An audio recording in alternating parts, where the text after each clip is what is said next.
living in Chihuahua, it's definitely a culture shock, a little bit of a culture shock. But it's not honestly super different from the United States. At least that's how I felt while I was there. It's close to Texas, so there's a lot of people that think that they are cowboys, and they will wear their boots and their cowboy hat, and they will call you ma'am and sir, but the rest of their language is in Spanish. Sometimes they know some phrases in English, some very cowboy phrases. We had a member of the bishopric of my first ward actually was like a cowboy basically, and he did rodeos and shows up in Texas, and he was always telling us howdy and talking to us about the rodeo and roping cows and everything like that. So it's definitely a very like cowboyish feeling in a lot of the places in Chihuahua, just for the closeness, I think, to the Texas culture and the border right there, and the area as well, just the land and everything, the landscape, and that's how anciently, or maybe not anciently, but that's how it was kind of historically in northern Mexico. It was a very big, like, just because of the way that northern Mexico is set up, so like the weather, the climate, the fact that it's high desert, and there's a lot of plains, but there's also that mountain range that goes through there.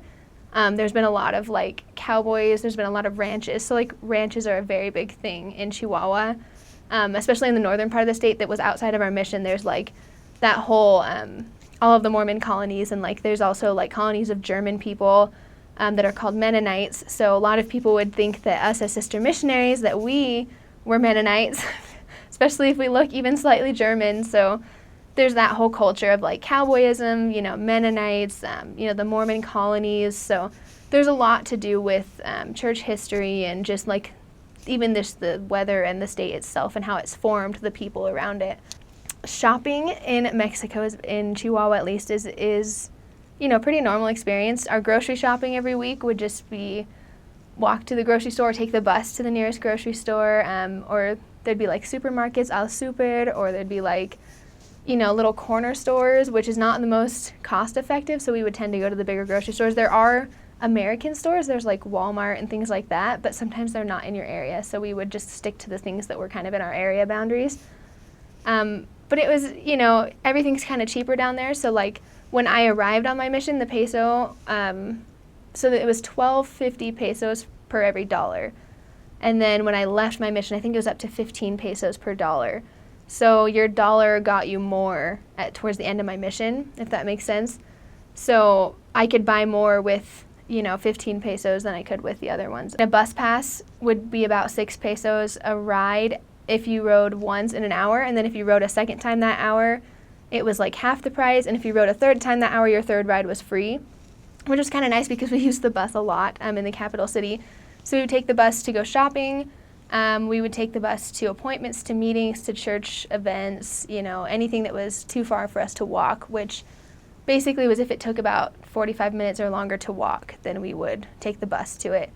Chihuahua was a biking and walking mission when I first arrived, but when I was there for about 6 months, it changed, and it was an all-walking mission. So that's why bus transportation and taxi transportation is really important. There are some very famous things in Chihuahua. There's a lot of cathedrals. There is these huge street markets called tianguis, which is just a term for street market. There is a lot of native tribes to Mexico in different parts of the areas. Especially in our area, in the main city, there was a lot of raramuri, I believe they were called. They wore traditional, you know, bright colorful dresses that took, I think, months for some of the women to sew, and they were incredibly intricate and they were gorgeous. They had like ruffles, like a whole ruffle layer on the top, and then just like a ton of ruffles around the whole bottom of them. These big fluffy dresses that were very traditional for the native people in that area. There was a lot more of them, I think, up by the mountain ranges. So if anybody served up in the cities towards the mountain ranges, you would see a lot more of them. But there was still quite a bit of them in the capital city, which is very interesting. The social atmosphere around them is very different. You know, the poverty among those people is very high. And so a lot of them are turned to begging and turned to street vending and, you know, have a tough life. So it was very interesting to meet these women and children, and the women especially are very timid, and they aren't really supposed to talk a lot to outsiders. So their husbands would often be the people that would talk to us, and they were often very not interested in what we had to say. So that was a very interesting dynamic with the local population of like native people from different tribes. Historically in Mexico, there's always been a lot of different tribes of people. So it was very interesting to see that dynamic and how they still function today in modern society in Chihuahua. Another thing to note is that Juarez is on the other half of the state, but it is still part of the state of Chihuahua. And yes, the crime rate has always been statistically a lot higher than most other places in the world. I think just a few years ago, Juarez was within the top 10 of most dangerous cities in the world, especially for women. So that was something of concern to my family when I got my call. I think luckily I didn't serve in that city. It was in a different mission, so I served in Chihuahua, but it's still a concern. And I think that the Lord takes care of his sister missionaries, and I think the president is very aware of where he sends sister missionaries. So, for example, places more towards the Sierras, the mountain range there, actually tend to be a little bit more dangerous. And, missionaries actually have a more strict curfew in those areas. I don't think they even send sisters there. So the president is very aware of, curfews. He's very aware of crime in your area. He's very aware of where he's sending sisters and elders.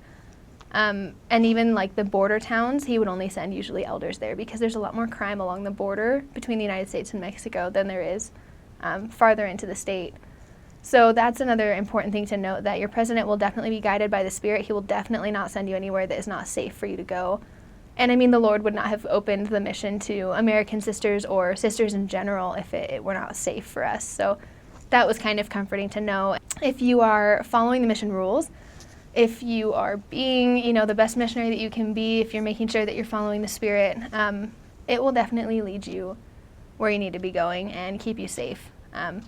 Yes, there is crime, but I actually never had any problems with it. The men down there like to call you beautiful, like to catcall a little bit, and it's just kind of a cultural thing. That's just Mexico and Latin America in general. They're very open with how they think and feel and what they feel like saying. So something that you have to get used to and just kind of learn to roll with. But, the people there are so open, so loving, and it's, I wouldn't have traded getting to know that type of people for anything, because they're definitely part of me, definitely my brothers and sisters. So it's, you will be safe if you are following the mission rules, doing what you're supposed to be doing, and your president knows what he's doing. So as a missionary, we didn't get to see a lot of touristy places, but in the center of the city, there is like a downtown area where there's a lot of shops and a lot of cathedrals and like just beautiful things to see. There's like artwork and things like that. So those are some cool things to see in Chihuahua. We didn't have a ton of time for it, but you'll notice just everywhere there's a lot of like Catholic traditions as well. So I mean, these are Catholic cathedrals that are everywhere. There's masses going on a lot of the time, bells ringing. In the stores, there's always some sort of like rosary beads or candles that you can buy, or, pictures of the Virgin Mary and just like things that the saints that they believe in, that they're very prominent everywhere. So that's something that you'll notice everywhere that you go. I think regardless of whether it's Mexico or not, I think in all of Latin America that's just prevalent in the stores and in, homes everywhere that you're going to be going.